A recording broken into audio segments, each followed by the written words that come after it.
Created by Nancy A. Collins and Dean Ormston for Dark Horse Comics, Predator: Come A Walkin is one of those stories that fits the bill to become a full-fledged movie, something along the lines of the original Predator movie or even Prey. It takes place in the middle of the Civil War, an already dirty event that took thousands of lives. The use of the American Civil War as a dramatic backdrop allows the story to have some really complex characters who are all fighting their own personal battles apart from fighting for their cause, and a predator in the mix of it all made the bloodbath all the more profound. With the 3-episode animated anthology titled Predator: Killer of Killers about to release on June 5th, Come A Walkin has a pretty strong chance of being featured in one of the stories. So we thought it would be nice to explore the entire story in detail. But before I begin, please consider hitting those like and subscribe buttons. These 2 small clicks from you will help us tremendously in bringing you more of these marvelous videos. And now, let's begin. North versus South. The story begins in September of 1863 in the Ozark Mountains, which is somewhere near the Missouri-Arkansas border. The Confederates were waiting for Jesse James, a bushwhacker who was actually a real person and made a name for himself during the Civil War. Waiting in the rain in the middle of the woods never made anyone happy, and the Confederate soldiers were no different. Some of them were cussing the rain, but as it happens, cussing the rain only makes it come down harder, or so one of the soldiers believed. Anyway, the Confederate soldiers looked up to Jesse James. One of them believed that he may be young, but he had fire in his belly. One of the men then leaves the group to see a man about a horse. After walking for a little while, the man, Garrett, stops to take a piss, but fails to get the job done because the killer of killers, the predator of Ozark Mountains, had come to greet him. Garrett runs, only to be killed by the predator's plasma cannon. It seems like he had been around stalking for a while, probably from the beginning of the conversation, because he learned the phrase, "damn Yankees," which was said by this guy named Zeke at the very beginning. It didn't take long for the predator to slaughter just about every one of the Southern soldiers present there. The next panel takes us to Jesse James, who was traveling to meet Zeke and the others, along with a white man named Nebediah and a Native American named Standing Bear. Needless to say, Neb and Standing Bear did not quite see eye to eye because of a little something called racism. The two of them carried on like jaybirds and squirrels in a forest, and Jesse James had to remind them to keep their mouths shut because the last thing he wanted was for the Yankees to find the three on account of Standing Bear and Neb fussing. Soon, the three reached the place of the massacre, a graveyard of blood and bones. Beasts and men were killed without any discrimination, ruthlessly and with utter precision. Jesse asked Frank, Nebediah, and Standing Bear to circle the left while he took the right. Neb probably wouldn't agree with splitting up the group like that, but Jesse wasn't concerned about the safety of his companions or their ability to protect themselves. Despite their differences, the three of them shared one thing in common. They knew the Ozarks inside out. They each knew this land as a suckling knows its mother's teats. They had hunted its woods for meat and skins, swam its lakes, fished in its rivers, and now they were at war here. Jesse was confident in his knowledge of the wilderness of the Ozarks and the beasts, both predator and prey, that made it their home. There were bears in the woods, and panthers, and the occasional wolf, fearsome and dangerous creatures to be certain, but far from the deadliest beasts stalking the Ozarks. You see, in Jesse's experience, the most dangerous species was man, but his opinion was going to change, and man was soon going to become the second deadliest species in his eyes. With every tree that they crossed, Jesse and his friends could find more and more bodies, mutilated, skinned, without a skull, and some were missing a spine. Not too far from here, the Trans-Mississippi Theater of the Civil War was an area that had proven to be an isolated but extremely hostile area. Here, the Federation troops faced less threat from Confederate soldiers and more from civilian guerrillas. And although the war was just 2 years old, the soldiers fighting in the 2nd Brigade, 3rd Division had started to feel like it had been 2 lifetimes already. Lieutenant Hendricks was charging his men to the cannon faster. They had a place to be at, and the battalion was already half a mile away. However, all that rain was turning the ground into quicksand, and the men were having difficulty moving the heavy gun. Captain Riggs came back to check on the progress. As soon as Hendricks saw Riggs, he saluted his captain, which he shouldn't have done. That signaled that Riggs was an officer, and his head was way more valuable than that of the soldiers. Almost as soon as Riggs saluted the captain, the latter was shot and killed. The men scrambled to take cover, but there was more incoming fire. Corporal Johnson stopped to collect the flag, but that was a mistake as he was shot in the back and left to die. His friends could not help him even if they wanted to, but who was doing all the shooting? Well, Neb started it and his Confederate friends helped. 2 hours passed and Hendricks was filled with guilt. He believed that it was his salute that killed his captain, and although he was partially correct, there was nothing he could have done to avert the situation. They were all sitting ducks anyway. Hendricks had to do something about his guilt, and despite protests from his colleagues, he leaves the safety of his position to retrieve the body of his fallen captain, only to get shot by Nebediah. I gotta admit, the man was old, but he was a good shot. However, he was lucky because the bullet only took one of his ears, but he found himself knocked unconscious. Thankfully for Hendricks, he was saved by an African-American soldier named Spartacus, who also patched his ear up. So there were casualties on each side now, and although the Predator had killed Jesse's friends, he believed that it was the Federation soldiers, and that was more the reason why he went after the Federation men. Stories from the past. Hendricks came back to his senses soon after, but started remembering how it all started. You see, his father wanted Hendricks to take care of the family business, as he didn't believe that his son had what it took to be a soldier in the field. However, all Hendricks wanted was to prove his father wrong and his mother proud. His father kept urging him to resign from the mission and return home, because he was concerned that his mom would not be able to stand the shock of receiving the news of her son's death. Spartacus tells him that Hendricks' father was just using the anger to shield his care and concern for his son. Spartacus, on the other hand, looked at the locket Hendricks was wearing and pointed out that his parents, whose pictures were in the locket, looked like good folks, but he didn't have any pictures of his old folks. However, he kept them in his heart and his mind. He was born on a plantation down in Mississippi. He never knew his father, but his father was the one that named him Spartacus, of course, after the slave that freed other slaves. His mother and his sister Ella were all the family he had, but the man had not seen his family since he ran off. He did promise Ella and his mother that he would work hard and come back one day and buy their freedom, but it had been 8 years since, and there was no freedom in sight. Only war. He had been working ever since and been saving every slave penny he could get his hands on, but as one could expect, the process of saving enough to buy his family's freedom was awfully slow. Then came the war, and he was one of the first in the line at the recruiter's tent. But the army wasn't sure it wanted to arm men of color.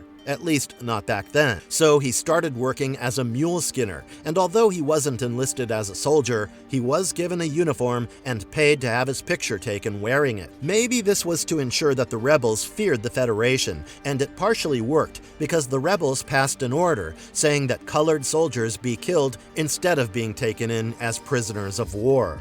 The next to tell their story was Dutch. This guy came from Germany and left his parents back in Dusseldorf almost 5 years ago and came to the Big Apple to work with his brother Heinz. Initially, they worked in a bakery on the Lower East Side and worked harder than what the job paid for because they wanted to own a bakery one day. But despite working for 5 years straight, all they had was half of what they needed. Then one day, while drinking at the beer house, he was approached by a gentleman from a fine family who was willing to pay Dutch a good sum if he agreed to join the army. All Dutch had to do was go to the drafting board with an agent to say that he was going to take the place of this gentleman who had approached him. And of course, signed some papers. Dutch knew it was better this way. Better to risk his life and have something to show for it than to work like a dog and have nothing. Heinz did not enroll because he had a wife and a child on the way, so it was up to Dutch to risk it all. But now, as his papa used to say, there was no putting the milk back in the cow. Besides, he now had something to fight for, something besides money, something that he can call his: America. So it was clear that they all fought for the same things: their families, themselves, and their futures. Spartacus just prayed that they did not have to die for these things. Back at the Confederate camp, they had managed to seize the stationary cannon and wondered if their superiors would be happy to have what they acquired. It's now we learn that the black soldiers fighting for the Federation wiped out Standing Bear's village, and in his words, the black soldiers were full of devils that day. But then the myth came in. Standing Bear goes, I have heard stories that the black men brought devils to this land from the one he was stolen from. Perhaps that is what killed Zeke and the others. Perhaps it is the cannibal spirit. When Jesse asks him to stop, Standing Bear explains further. This is dark and ancient ground, Jesse. It calls evil to it. I have seen things in these woods that were not of this world, but of the world of spirits. But Standing Bear could not be more wrong about the devil. This guy did not come from Earth, not even our solar system, and definitely not from some spirit world. This devil came from the far reaches of our galaxy, ready to wreak havoc. Yet Standing Bear's people believed they knew of the darkness locked in the heart of the Ozarks. The elders claimed that there is a cave hidden away in the mountains that reaches into the spirit world, and when the moon is dark, the cannibal spirit that walks like man but wears the face of a beast finds its way up from the bowels of the earth and prowls the woods, eager to quench its thirst for human blood. Well, Jesse believed it to be hogwash, but as you can see, Standing Bear was not all wrong. However, against all odds, Neb seemed to believe Standing Bear. Neb's father once told him a story which was told to him by the brother of a friend of the family it happened to. A lot of mouths exchanged this story, but let's hear what old Neb had to say. He goes, "It were a night like this, where the moon don't got a face, that a traveler came walking down the road. The only light for miles around was that coming from the windows of a mountaineer's cabin. So the traveler knocks on the front door, just like he was expected for supper." Okay, enough with the accent. I'll just narrate the story. So according to Neb, the mountaineer allowed this traveler in, given the fact that he was cold and lost, and moreover, the mountaineer was a hospitable man. But this traveler was the devil, and by the time the poor mountaineer realized who or what he had invited into his home, it was too late. And so the devil burned the mountaineer's cabin to the ground and devoured the mountaineer, his family, and even his mule. And ever since then, folks keep clear of the woods on moonless nights for fear of meeting Hell Come A Walkin'. Something worse than enemies. Our guy Jesse was not really interested in all these strange stories of devils and demons, so he left Neb and Standing Bear to their stories while he went to check on the stationary cannon since it was still stuck in the mud. Jesse knew he should not be doing this alone. The Yankees could very well be lying in wait for them down there, but he needed to get away from the others for a spell. There she was. The gun would have definitely put a feather on his cap and given him greater esteem amongst the others. Most of them still thought of him as a kid, being quick to dismiss him as Frank's baby brother. All that was about to change soon. Now, the cannon was not alone. Right beside it was the Predator, cloaked and hidden. But the Predator decided to uncloak himself, and that's when Jesse saw him. Scared to death, he ran back to Standing Bear and Neb, telling them he had seen what's been hunting them like possums on a bright night, and it sure wasn't a Yankee. Meanwhile, at the Federation camp, they wanted to build a fire because Hendrix was getting bad shivers, but Spartacus forbade them from doing so. They could not risk letting the rebels know where they were. It was still too early to try and sneak off to catch up with the others. Dutch was not happy about it, but their worries were no longer the fire when they saw Jesse, Standing Bear, and Neb approach them. However, the rebels had come to the Federation soldiers with a flag of truce. Words were exchanged, including the N-word, but since racism was not going to keep anyone alive, they needed to work together, and Jesse knew it.